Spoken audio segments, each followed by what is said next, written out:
Hi అండి. నేను మీ శ్రీలేఖ. అందరూ బాగున్నారా? మేమైతే చాలా బాగున్నాము.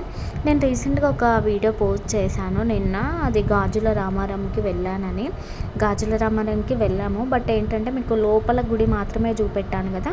ఇప్పుడు బయట సైడ్ మనకి ఏమేమి స్టాల్ పెట్టారనేది చూపెడతాను. చిన్నపిల్లలకి సంబంధించి చాలా ఐటమ్స్ పెట్టారు. ఈ ఒక్క ఐటమ్ వచ్చేసి 100 రూపీస్. ఏది తీసుకున్నా కూడా మనకి ఇక్కడికి వచ్చేసి చైన్డ్ కానీ లేకపోతే బ్రాచ్లెట్స్ కానీ అన్నీ పెట్టారు. ఇవి ఇంటికి సంబంధించినవి. ఇవేంటంటే టీ గ్లాసెస్. ఇవి కూడా చాలా బాగున్నాయి, కానీ రీజనబుల్ ప్రైజెసే ఉన్నాయి. ఇవి పిల్లలకి సంబంధించిన గేమ్స్, గాజులు కానీ ఇంకేంటిది మనకి ఇక్కడ ఫోటో ఫ్రేమ్స్ కూడా అమ్ముతున్నారు. దేవునికి సంబంధించినవి, ఇంట్లోకి సంబంధించిన వస్తువులన్నీ అమ్ముతున్నారు. చాలా బాగుంది. నేను చెప్పాను కదా, ఎవరైనా నియర్ బై ఉంటే విజిట్ చేయండి. కాకపోతే ఇక్కడ పెట్టిన ప్రైజెస్ ఏంటంటే ఫిక్స్డ్, వాళ్ళతో బేరం ఆడడానికి లేదు. ఫిక్స్డ్ ప్రైస్ ఎంత ఉంటే అంత తీసుకోవాలి. ఓకే మరి.